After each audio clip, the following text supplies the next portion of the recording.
So you want to make competition style baby back ribs? Stand by, because this is what we made today. Look at that perfect bite. Oh yeah.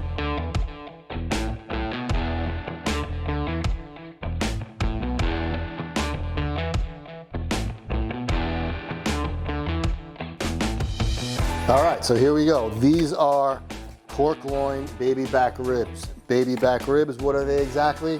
They attach to the spine of the pig, so it comes to about here. Then the spare rib comes to about here, which has all that belly meat.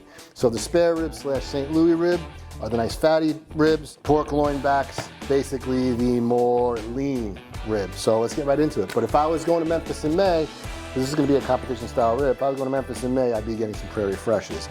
All right, so I'm gonna cut them up a little bit. All right, so very simple. This is a baby back rib, right? You'll see that it comes up much more. So if I was actually in a competition and I was doing baby backs, I would cut with a bandsaw right here. Why would I do that? Because these will lay in the box better. They'll lay flatter. This hump right here just raises it up too much, but you don't need to do that for the backyard.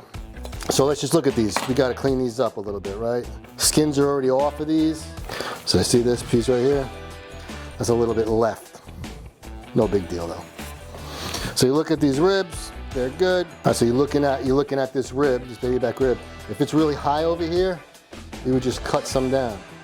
It's really it, that's what you would do. But since we're really gonna eat them today, not to compete, you would wanna level this off. This piece right here is gonna get dry and a little toasty, so you really gotta watch that as you go. This looks like a nice rack of ribs. I mean, really the only thing to do is just shape it up with the scissor a little bit. Make sure all the little fat pieces that are hanging off, you wanna just cut them off, trim them up. Make sure the sides are not jagged like that. Really, you would do that. I'm gonna do that over here. So you would just take this off. This is really for any kind of meat, right? So if the meat is nice and rounded, when you go to slice into things, it may not crumble, depending on your cook. We're gonna take these two bones off, because we're not gonna turn that in, right? This is just ugly, throw that away. Then come down here, I count 1 or 2 bones, and then I'm done. Cut that off, throw that out. So this is what we're gonna work with. The good looking rack. Remember, we're gonna take 3 or 4 bones from here. Then we're gonna take 3 or 4 bones from here, or we might get 3 or 4 bones from here. Now the point being is that you're gonna have to enter whatever, anywhere from 6 to 10 bones. I mean, not 10, but just depending on who you are. If you wanna like actually fill the box up, you're gonna definitely use 2 racks. Now, another thing you need to do, push out the blood. See all these blood spots? Right there? So what you do is, that's a vein there. See that? That's blood. Blood. So when you bite into that bone, if you don't do this, it'll be dark and ugly. So you wanna look down, you wanna see that it's the same height. So the meat is the same height, okay? If it wasn't the same height and it was high here, like it goes up, take it off. You wanna level it out. But since we are doing backyard, or we're doing competition, but in the backyard, it's not the end of the world. So let's do this. Now what we're gonna do is we're gonna inject. Injection. You got all kinds of injections out there. I like to use sweet smoked Q juice. So this is the beef injection. I use the pork injection. I like liquid injections because it's not grainy. A lot of the other injections out there are, full of grains and spices and whatnot, so it kind of gets caught in the injector, kind of a pain in the butt. The Q juice, it's just juice. This, as well as chicken broth. So Swanson chicken broth, that's it. Mix that with this, and you got a nice injection. So let's inject. You want to inject in between each bone. Couple of pumps until it comes out.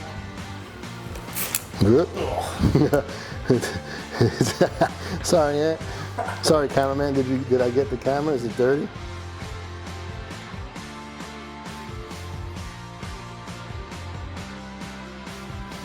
That's it, about 2 or 3 pumps. Let me do the other side. You can see it just pumping up. We're going to pump you up. I'm Hans. And I'm Franz. And we want to pump you up. All right, so now we go the other side, right? We did this side, now we do this side. Don't forget to pull out as you push in. That's what she said. Injection, that is. We have a fully injected rack of ribs, right? We like these as it sits. We're satisfied with how it looks. Whoop, hey now. Slippery little sucker. Slippery little suckers. Now we're gonna basically season them and wrap it and put it away for a few hours. First things first, what's the first layer we put on? If it's anything, sweet smoke cube. First layer, all purpose. You put this on anything, it's an all purpose. A lot of salt, a lot of pepper, garlic. Nice little light layer. Second layer, if it's smoky sweet, this is gonna give that added flavor. The smoky flavor, the sugary flavor, all that extra non-garlic flavors. Pat it in, remember you pat it in. Pat it in. Now, what we're gonna do, we're gonna take the saran wrap and we're gonna wrap it. And stick it back in the refrigerator for 8 hours. This rub and the injection's all gonna permeate into the meat. Gonna get that great flavor. And then when it comes out, I'll show you what we do. We rub it and throw it on the smoker. All right, here we are. 8 hours later. We're gonna unwrap. These have been sitting in the refrigerator, so now all of that juice and all of that injection is now in the meat. There really shouldn't be a lot of liquid coming out of this, maybe a little bit. So it is slightly wet, which is what we expect. But you'll see all that injection stayed in there. And that's what we want. We want the injection staying in the meat. So as it stays in the meat overnight, that's what gives it that flavor. If you just injected it and then threw it on, all the injection's just gonna spit out anyway. So now we're gonna make the rub look really pretty on it. So we're gonna go bottom side first. If it's anything, again, same thing. If it's anything, just light.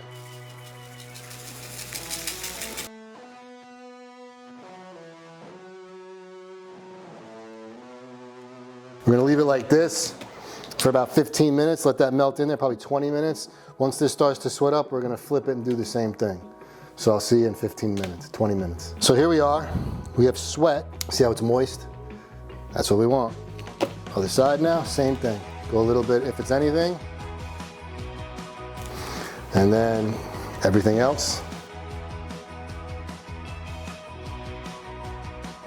And that's that. Now we're gonna let this sit here for about 20 minutes, and then we'll throw it on. All right, so here we are. We are on the smoke slinger today. This is my nice offset. I love this smoker. I'm running it about 250 to 275 today, so we're gonna throw these ribs on. Get some nice smoke on them. Woofa. And notice I crunch them up, right? So however you put the ribs on, put them on like that, they're gonna cook like that, and that's how it's gonna end up. So what you wanna do is you wanna get it nice and straight, crunch them up. That's it, crunch them up nice. Now we got our nice rack, our nice competition rack. Again, put it on nice and straight. By crunching them up, it increases the meat magnitude, I guess you could say, and you get a nice thicker bite. So these will go on for about 2 hours and 30 minutes. We might do a little spritz, not sure, I'll let you know. We'll see how the smoke goes, see what kind of wood we got here, although it's from Fred Stevens, Texas Post Oak. So we'll let this thing run for about 2 to 2.5 hours. We're gonna check it about an hour, hour and 15 minutes, see how it's coming along, and we'll get back to you. See you. All right, here we are. We're at about 2 hour and 15 minute mark. We've been running about 275, actually running a little fast, but we're gonna check it right now. Make sure it's ready to be wrapped. Make sure the rub has stuck. So we're at a good color. Slightly dark right there, but it's gonna be okay. Nothing's coming off. Let's take a temp just to see where they're at. About 160, 165, 170. What I would normally do is I would actually flip this over, and then I would work that back and take it up to about 180 and then wrap it. But what we're doing is we're doing a competition style rib, so we don't want it to be too dark. So we're gonna take them off now, we're gonna wrap them in the juice. All right, so we are in the wrap stage. Now what we're gonna do is we're gonna make some nice jus. Well, let me tell you what we're doing here first with the sauce, right? So this is the sauce I'm using. Got Tillman sauce, got Chipotle apple and competition brew. 2 of these to 1 of these. That's what's in this bottle right here. But first thing we're gonna do, we're gonna put some agave on it. Little agave. Not a crazy amount. Regular butter. If it's salted, doesn't really matter. Depends on what you're doing in there as far as salt.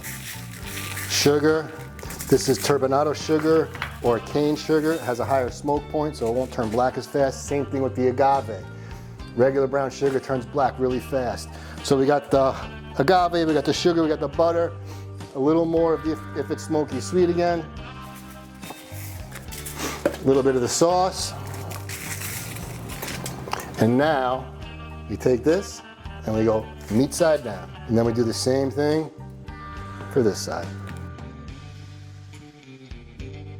Agave. And the sauce. All right, so now we're gonna double foil wrap these. It's gonna all get all nice throughout that rib. And we are just gonna put these back on. The reason why I double wrap it and use 2 pieces of foil is if the first one rips, you got a second one behind it. That's really why you do that. You use 2 pieces of heavy duty foil. You don't want it ripping and then all of a sudden it goes all over the smoker and creates a bad flavor, burning sugar in there, but whatever. Use 2, be safe, play it safe.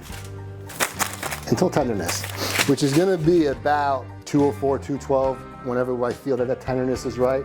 The bones are pulling back a little bit, or a lot of it, or quite a bit, and it's nice and tender. So we'll get to that point, we'll get out there, we'll show you, we'll do a probe tender. These are gonna be ready in probably an hour and a half. So we'll set the timer. I do set timers on my phone all the time. Hey Siri, set a timer for an hour and a half. Boom. And now I know to go back to this.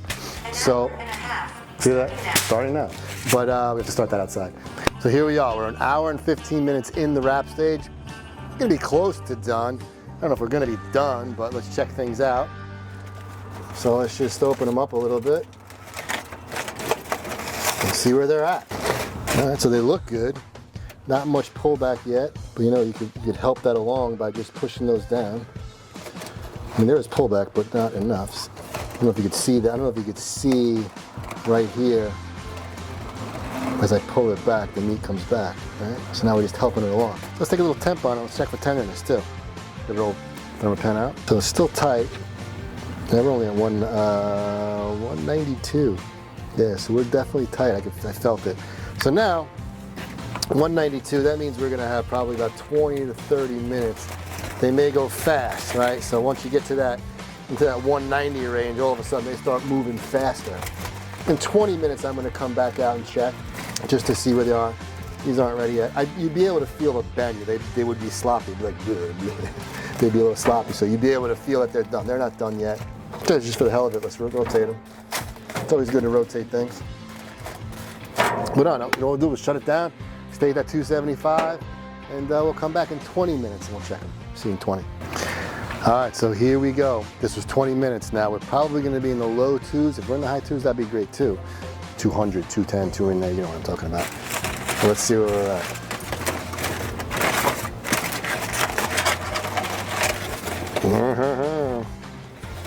Look at this. Still not ready. So you could twist the 2 bones, and if it doesn't split, it's not ready. 10. 202, still not ready. So we're gonna come back out in 10 minutes and check it out. Hey Siri, set a timer for 15 minutes. 15 minutes starting now. See you in 15. All right, here we go. We should be done. 15 minutes is up. My bet is easier done.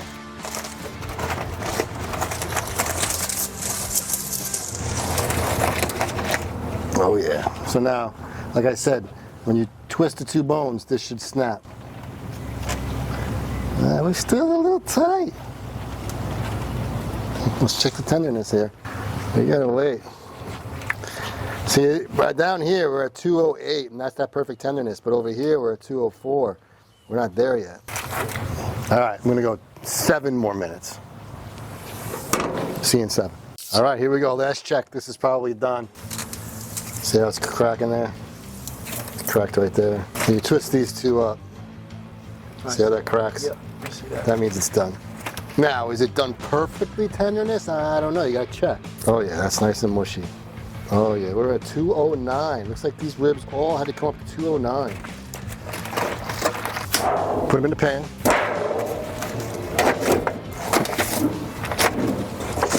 come over here. We'll leave them up here for a while, but this is what's called a cambro. So a cambro is nothing but a cooler, but it sits straight, right? So you open it up, you could actually put this inside it. And then it holds. So if I was just gonna put my ribs in there, this is the one I'd use. If I was gonna do ribs and brisket and something else, here's a bigger one. Sorry, I didn't really get it out. Come here.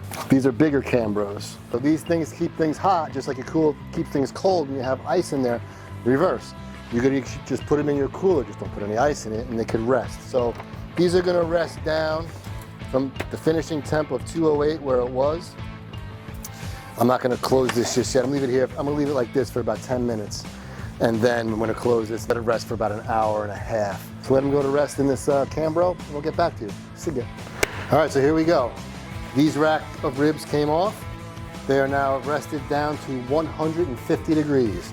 So remember, they went up to, these went to 208, ended up 208, some 206, 208, and then they came all the way back down to 150. So now we're gonna look at them, or we're gonna actually glaze them and prep them further on the smoker, to go back on the smoker for a glaze.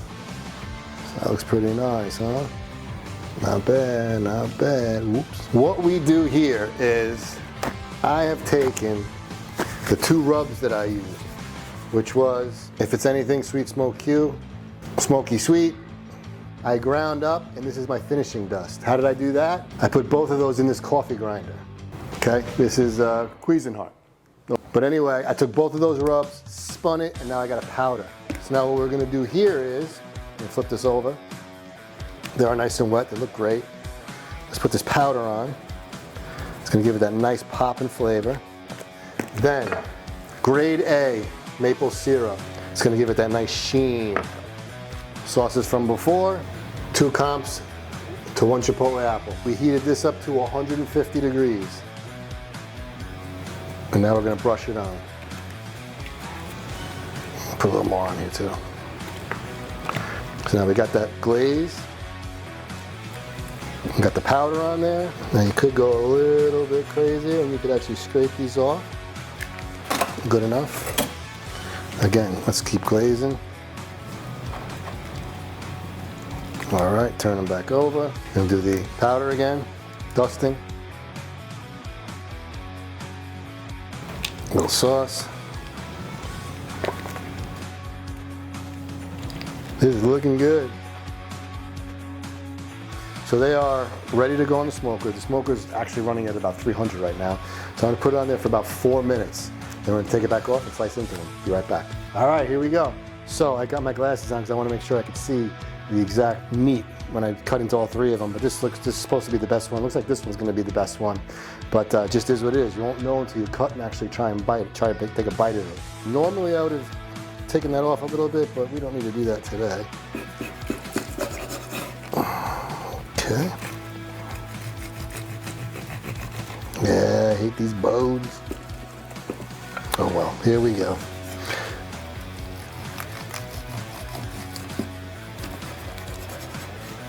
There we go. So now what's happening is these are coming apart down here, because normally I would just cut that right off, and it'll give that nice clean slice. But over here, it's still part of that vertebrae, but we'll get through it.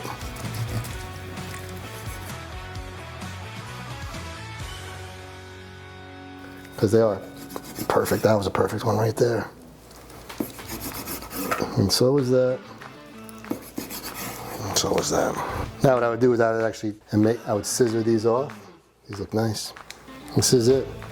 I mean, these are the bones. These are the bones you'd be putting in the box, except this part would be cut off. But let's see.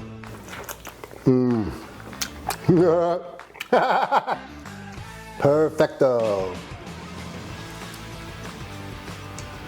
Tastes great.